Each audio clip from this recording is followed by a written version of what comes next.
Good morning, good morning, good morning, and welcome to the Average Homeowner Sunday Lawnversation. This is going to be our first week doing this.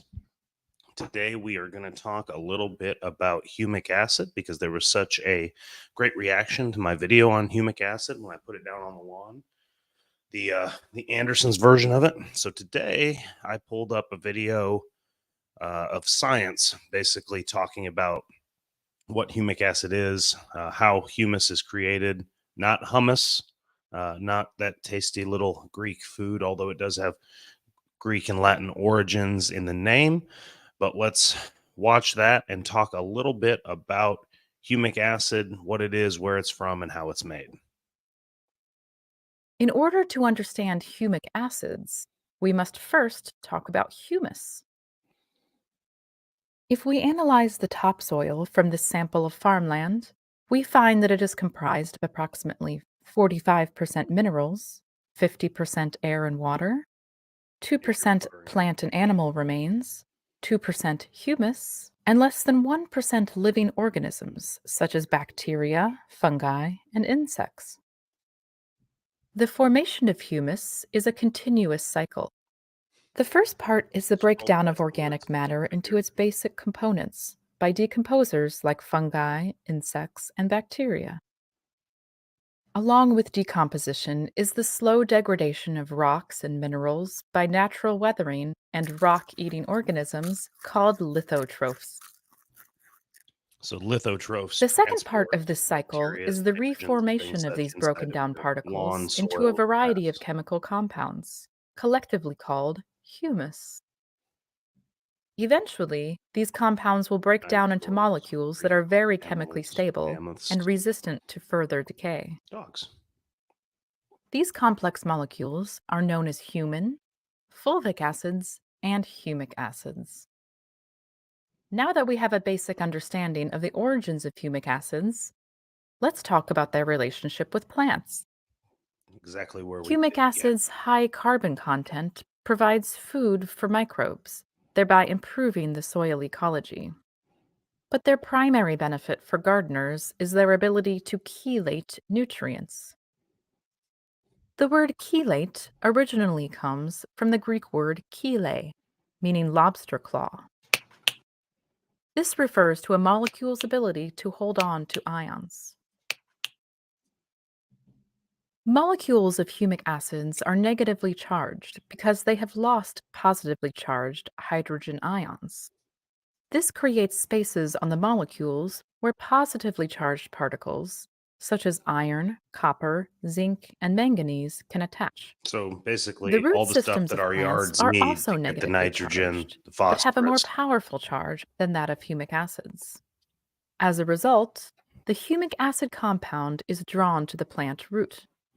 The positively charged ions. Okay, so this is going to talk a little bit about why it's so important that we put this down on our yard because not only can it absorb water and hold nutrients in it and store them so that plants can more easily access it, but it's going to help build up that good base of soil and bring in more of the good bacterias and the good uh, insects that are going to create and turn dead grass and other dead material into nitrogen and carbons so that your yard can use it to help it grow and store those good nutrients that you're putting down through your fertilizers, especially your slow release fertilizers. Sometimes your fast release, but especially your slow release that get in the soil and kind of leach the nutrients into the humic acids and the humates so that they can give it to the lawn. Let's keep going. Will then leave the organic molecule in favor of the root. The plant is then able to absorb these important micronutrients and use them for growth and reproduction. Positively charged ions are referred to as cations. The measurement of a soil's ability to hold on to cations is called its cation exchange capacity. The mineral portion of soil is comprised of various combinations of sand, silt, and clay. Because clay particles have a strong negative charge, soils with large percentages of clay have a high cation exchange capacity, which reduces leaching of the positively charged cations. Sandy soils have a low cation exchange capacity, so some nutrients are more likely to be washed away from the root zone. Okay, so let's talk about these cat ions, which is hilarious. I had no idea before I watched this. That's what they were called. But it's essentially going to be the soil leaching through the nutrients leaching through the soil. And it obviously said in clay, there's less leaching. In sand, there's more leaching. So where I'm at in Southeast Texas, we have an incredibly sandy layer on the top, not necessarily our topsoil, but just under our topsoil is an incredibly sandy and porous layer with a very tightly woven, tightly bonded clay, about a foot and a half down. So there is some leaching of nutrients, but it tends to hit that clay base and hopefully store some of them or keeps them in the sand. The biggest problem we have to worry about here, and maybe you do as well, is going to be the runoff into the ditches, where, yes, that may be stopping the leaching through the soil at the clay base. But if there's so much rain or you're putting so much water down that it's actually going to leach out through your actual soil under the ground. So make sure you watch my video on watering your Bermuda grass, because that goes really in depth on how to water deep and get your roots growing down, but not to water too often or too for too little time.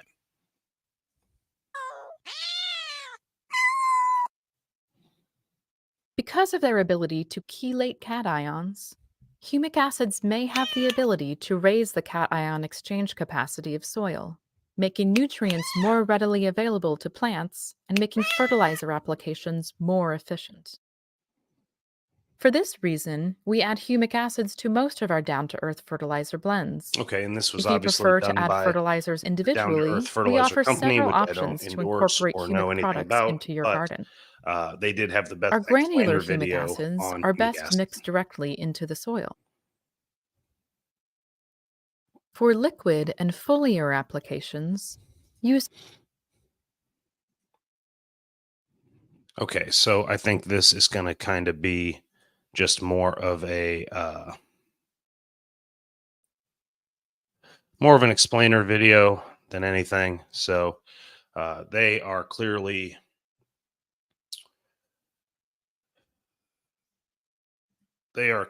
just advertising now. So I'll just talk a little bit more about the way and reason you need to put the humic acid down, because in layman's terms, humic acid is going to be a carbonous substance that can hold on to nutrients, that can help build your soil over time, can help amend your soil, which basically just means it's going to help it to hold nutrients and bring in the good plant life and bring in the deep, hardy root systems that will help your lawn build over time. The big thing is, don't try and do this all in one quick process.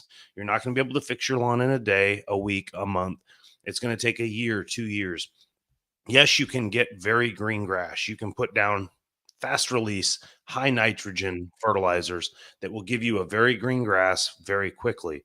But you're not going to be able to build your soil and to keep your grass healthy that way. You need to build a base of good soil using humic acid, using a topsoil spread, using sand, leveling sand, but with some topsoil in it to build the base of your actual yard.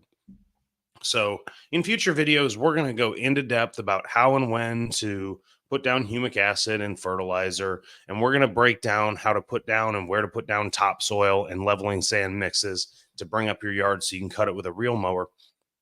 But the whole point of today is just understand that there's no perfect yard when you're just getting started. There's no perfect soil when you're just getting started, unless you invest a ton of money up front and bring in the right dirt and compress it and pack it and bring in the right topsoil.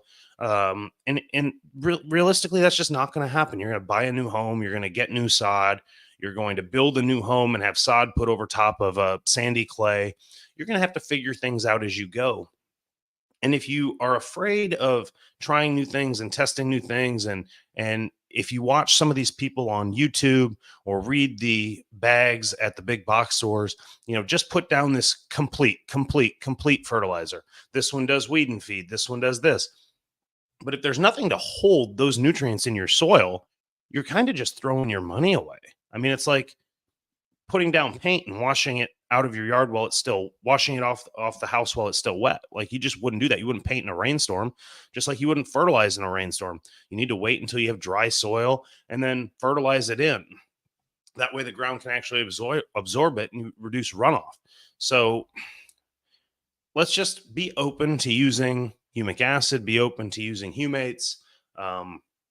Your trees are especially going to need it. Think about this with your trees. You've got these big, deep roots. Why not pour some liquid humic acid around the trees to get a good, deep, deep, deep base for your tree roots to grow? Because then they'll reach down for nutrients and not out. So obviously, for this week, a little bit of a rant about humic acid. But that's how important I think it is. So appreciate you watching, and I will see you next Sunday for another Lawnversation. Be safe.